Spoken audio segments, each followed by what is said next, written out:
Salut tout le monde, j'espère que vous allez bien. Ça fait longtemps qu'on ne s'est pas vu. On est habitué de se voir 8 fois par 9 jours. Évidemment, là, je pense pas qu'on va se revoir de sitôt cette année. Donc, j'ai décidé, parce qu'évidemment, je m'ennuyais de vous à la maison. Et j'imagine que vous vous ennuyez là, énormément de moi aussi chez vous à la maison. J'ai décidé donc d'essayer de terminer l'année, d'insister surtout sur les concepts qui vont être importants pour vous pour l'année prochaine en 5e secondaire. Puis vous permettre en fait là, de ne pas avoir trop de retard en commençant l'année prochaine. Ou encore là, en finissant l'année cette année, tout dépendant des scénarios qui vont se produire d'ici là. J'espère que vous êtes bien à la maison, que vous passez du bon temps en famille, que vous êtes en sécurité, que vous êtes heureux surtout, tout en restant chez vous bien sûr. Alors ce que je vais faire, c'est que je vais faire des petites capsules d'environ 5 minutes. 5 minutes, 5 à 10 minutes. Là, ma caméra me permet seulement de filmer des séquences de 5 minutes. C'est pour ça que des fois, il va y avoir deux films, un après l'autre, qui vont porter sur le même sujet. Et le premier sujet que je vais aborder avec vous aujourd'hui, c'est ce qu'on appelle des électrolytes. Alors, les électrolytes sont des substances que l'on va ingérer, nous les humains, pas juste les humains, les animaux aussi en mangent. Des substances qui, quand elles sont présentes dans l'eau, vont permettre de conduire l'électricité. C'est pour ça d'ailleurs que les électrolytes sont très importants pour notre corps. Ils sont impliqués, entre autres, dans la transmission de l'influx nerveux, qui est un courant électrique, partout dans le corps. C'est pour ça que, par exemple, si on est déshydraté, puis on va à l'hôpital, ils vont nous donner des électrolytes. Même principe, si on s'entraîne beaucoup, on sue énormément, les boissons de récupération vont souvent contenir des électrolytes, ces substances-là qui vont permettre à notre influx nerveux, donc au courant électrique, de circuler dans le corps. Maintenant, il faut savoir reconnaître un électrolyte quand on est capable de le reconnaître seulement quand on observe une molécule. Alors, c'est assez simple. On va se rappeler du début de l'année, un petit peu ici, là. On va revenir vers le tableau périodique. Alors, un électrolyte, c'est constitué d'un métal et d'un non-métal. Donc, c'est une association entre les deux.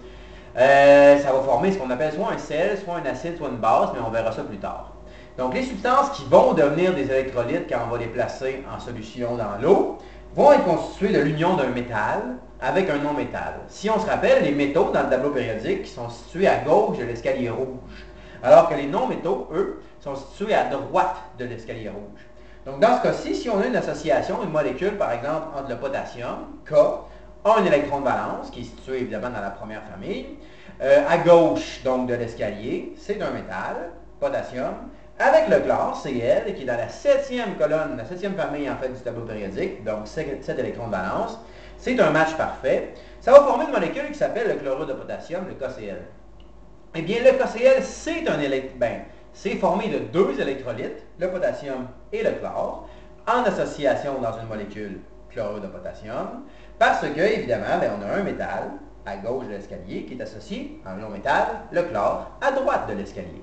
C'est donc comme ça qu'on va être capable de reconnaître dans une molécule la présence d'électrolytes lorsqu'il y a un métal avec un non-métal. À ce moment-là, cette substance-là, si on la met dans l'eau, elle va permettre le passage du courant électrique dans le liquide. Contrairement à ça, il y a des substances qui ne permettront pas le passage du courant électrique quand on les dissout dans l'eau. Ces substances-là, on les appelle les substances qui sont non électrolytes. Maintenant qu'on sait comment les reconnaître comme ça avec K et Cl, donc métal avec non-métal, il peut y avoir certaines exceptions auxquelles il faut faire attention. D'accord? Alors, on a vu au début de l'année également qu'il y avait des substances qui pouvaient, c'est-à-dire des regroupements d'atomes qui pouvaient jouer le rôle de donneur ou de receveur d'électrons. Ces substances-là, ces groupes d'atomes-là, on les appelle les ions polyatomiques. Eh bien, les ions polyatomiques, on peut les retrouver aussi dans un électrolyte. Par exemple, si jamais on a du calcium, deux électrons de valence, qui est associé, par exemple, avec l'hydroxyde OH, un ion polyatomique, qui, lui, c'est OH-, n'est-ce pas, c'est sa charge. Donc, à ce moment-là, le calcium va donner son premier électron à l'hydroxyde. On va avoir besoin d'un deuxième ion hydroxyde pour le deuxième électron du calcium. Ça va former à ce moment-là une nouvelle molécule, une molécule en fait qui s'appelle le CaOH2. Donc, dihydroxyde de calcium. Cette molécule-là, elle est aussi un électrolyte, même si c'est l'ion hydroxyde qui va jouer le rôle ici du non-métal.